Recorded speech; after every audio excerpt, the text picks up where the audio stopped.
السلام علیکم دوستو، رمضان کا مقدس اور بابرکت مہینہ چل رہا ہے۔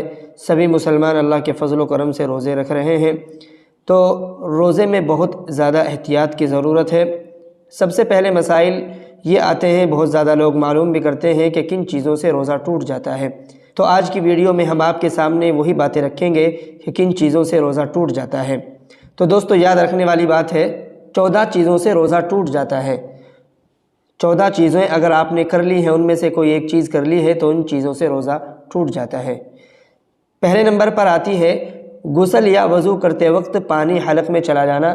اگر آپ غسل کر رہے ہیں یا پھر وضو کر رہے ہیں اور آپ کا پانی حلق سے نیچے چلا جائے، چاہے وہ جان بوجھ کر آپ نے کیا ہو یا انجانے میں، تو اس سے آپ کا روزہ ٹوٹ جائے گا، ختم ہو جائے گا۔ دوسرے نمبر پر ہے جان بوجھ کر قے کرنا۔ اگر آپ کو خود بخود چکر آنے کی وجہ سے الٹی آ جائے تو اس سے آپ کا روزہ نہیں ٹوٹے گا۔ ہمارے یہاں عرف میں اگر کسی بھی وجہ سے قے یعنی الٹی آ جاتی ہے، چکر لگنے کی وجہ سے الٹی آ جاتی ہے، یا بعض مرتبہ جی متلانے کی وجہ سے خود بخود الٹی آ جاتی ہے، تو اس کے بعد ہمارے جو بھائی ہیں وہ کھانا شروع کر دیتے ہیں کہ تو ہمارا روزہ تو ٹوٹ گیا ہے۔ یاد رکھے، جو قے آپ نے جان بوجھ کر کی ہو، یعنی حلق میں آپ نے انگلی ڈال کر قے کی ہو، اس الٹی سے، اس قے سے آپ کا روزہ ٹوٹے گا۔ اگر خود بخود الٹی یا قے آئی ہے تو آپ کا روزہ نہیں ٹوٹے گا۔ ہم بستری کرنا، تیسرے نمبر پر آتا ہے جہاں اپنی بیوی سے ہم بستری کرنا، یعنی جمع کرنا، سیکس کرنا۔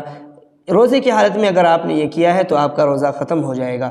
چوتھے نمبر پر آتا ہے اپنی بیوی کے ساتھ لیٹا اور اس کے ساتھ چھیڑ خانی کی اور اس کے ساتھ اپنی بیوی کا بوسہ لیا، یعنی جس کو چمہ بولتے ہیں وہ لیا، اس کی وجہ سے جوش آیا اور پھر احتلام ہو گیا، نائٹ فال ہو گیا، تو اس سے بھی روزہ ختم ہو جائے گا۔ پانچویں نمبر پر آتا ہے عورت کو حیض یا نفاس کا آ جانا۔ دوران روزہ اگر عورت کو حیض یا نفاس آ جاتا ہے تو اس سے بھی آپ کا روزہ ختم ہو جائے گا، عورت کا روزہ ختم ہو جائے گا۔ نمبر 6 پر آتا ہے بھاپ لینا کسی دوا کا، یعنی اگر آپ کو بہت زیادہ زکام ہے اور آپ نے کوئی دوائی کا بھاپ لیا ہے ناک کے ذریعے تو اس سے روزہ ٹوٹ جاتا ہے۔ نمبر 7 پر آتا ہے بیڑی سگریٹ حقہ پینا۔ آپ نے بیڑی پی یا پھر سگریٹ پی یا پھر حقہ پیا تو اس سے بھی آپ کا روزہ ختم ہو جائے گا۔ نمبر 8 پر آتا ہے جان بوجھ کر کھانا پینا۔ بالکل ظاہر سی بات ہے، آپ نے جان بوجھ کر کھا لیا یا پی لیا، اس سے بھی آپ کا روزہ بالکل ختم ہو جائے گا۔ نمبر 9 پر آتا ہے سحری کا وقت ختم ہونے کے بعد بھی کھانا یا پینا، یعنی سحری کا وقت ختم ہو گیا ہے اور اس کے بعد بھی آپ کھا رہے ہیں، پی رہے ہیں کہ ابھی تو کچھ گنجائش ہے، تو آپ کا روزہ ٹوٹ جائے گا صبح ہی کے وقت۔ نمبر 10 پر آتا ہے افطار کے وقت سے پہلے ہی افطار کر لینا۔ اگر ابھی افطار میں 5 یا 10 منٹ باقی ہیں اور آپ نے سوچا کہ فلاں جگہ اعلان ہو گیا ہے، فلاں جگہ افطار کا گھنٹہ بج گیا ہے، تو آپ نے افطار کے وقت سے پہلے ہی افطار کر لیا تو آپ کا روزہ ختم ہو جائے گا۔ نمبر 10 پر آتا ہے روزے کی حالت میں مشت زنی یعنی منھ مارنا۔ اردو میں اس کو مشت زنی بولتے ہیں۔ روزے کی حالت میں آپ نے مشت زنی کی تو آپ کا روزہ بالکل ختم ہو جائے گا۔ نمبر 12 پر آتا ہے انہیلر استعمال کرنا۔ دمہ جیسی بیماریوں کے مریض عام طور پر انہیلر استعمال کرتے ہیں، اس کے استعمال سے روزہ ٹوٹ جاتا ہے۔ نمبر 13 پر آتا ہے منہ میں پھنسی ہوئی چیز کو نگلنا۔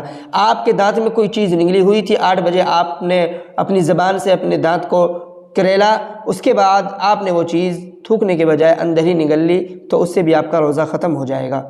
نمبر 14 پر آتا ہے ناک میں دوا ڈالنا۔ اگر آپ نے اپنے ناک کے ذریعے دوا چڑھائی ہے تو آپ کا روزہ ختم ہو جاتا ہے۔ تو دوستو یہ وہ 14 چیزیں ہیں جن کے کرنے سے اگر آپ نے ان میں سے کسی ایک چیز کو بھی کر لیا ہے تو آپ کا روزہ ختم ہو جائے گا۔